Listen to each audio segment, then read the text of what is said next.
Well, thank you, Mr. Chairman, and Mr. Rigas. I agree that people want to deal with the United States because of our values and that we've been a very generous country and that that's made a difference for so many people around the world. That's why I find it so distressing when there are reports that we're destroying 500 metric tons of food that could feed 1.5 million children a week, and we're destroying it because for no other reason than the administration put a hold on getting that foreign assistance out to people, and so now it's spoiled. I mean, I don't think that's consistent with the values of the United States or consistent with American taxpayers and how they want to see their money spent. So I asked for a list of offices and bureaus affected by the personnel cuts that took place on Friday. I've not received anything yet, but my team has been able to uncover some of the cuts that are concerning. So I want to ask you what you know about some of those cuts. Are you aware that on Friday you fired the entire Office of Casualty Assistance?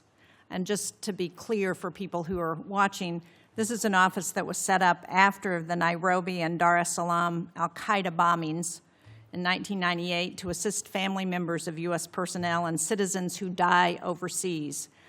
The entire team was fired on Friday in the midst of trying to bring back an American citizen who had died overseas. I don't think the family thinks that that's a good firing. Were you aware of that? Thank you, Senator.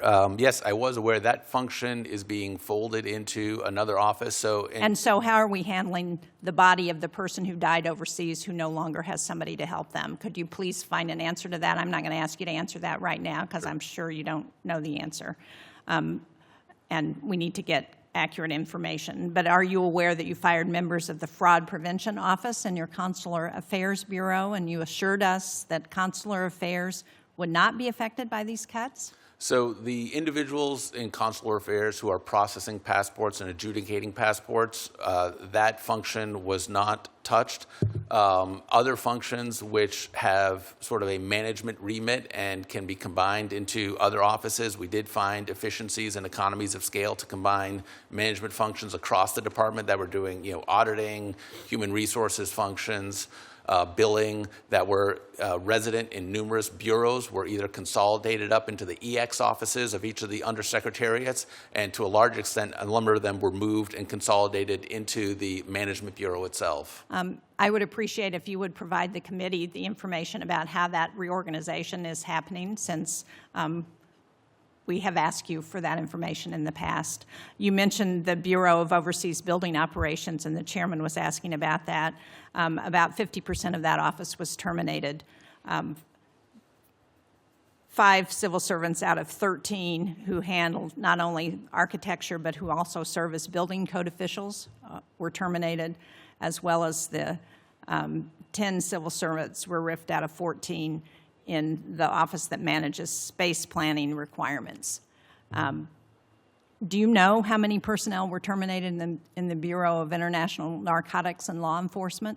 This is the bureau that's responsible for preventing drugs and criminals from reaching America. Yes, so that bureau was combined with another bureau. So the essential function of the International Narcotics Bureau remains. It was just combined with another. So how many were fired? I believe the entire office is my understanding.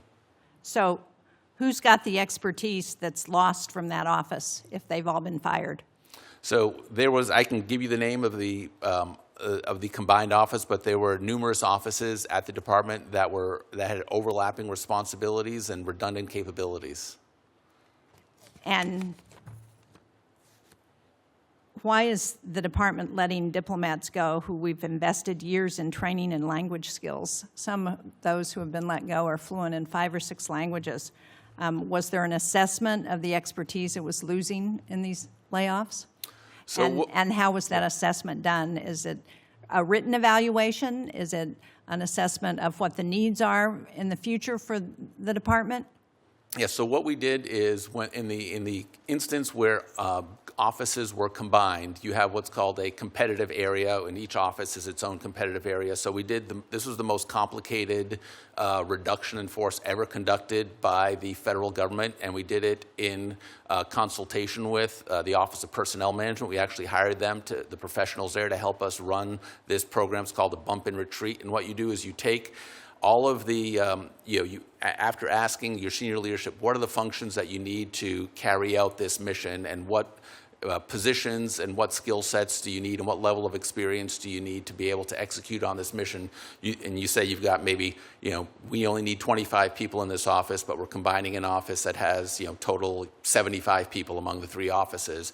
What OPM does is then take everyone's skills, experience, expertise, veterans preference, tenure, and they compete them against each other for each position that is in the combined area. So while there are people who have skills and experience who were unfortunately part of the reduction in force, you can sort of take some comfort to know no one ever wants to be the one that's receiving the reduction in force, but that the people who remain were the ones who ranked highest under this sort of merit systems process that ensured the highest skilled, the most tenured, the people with the highest number of years of experience and veterans preference were the people who remained.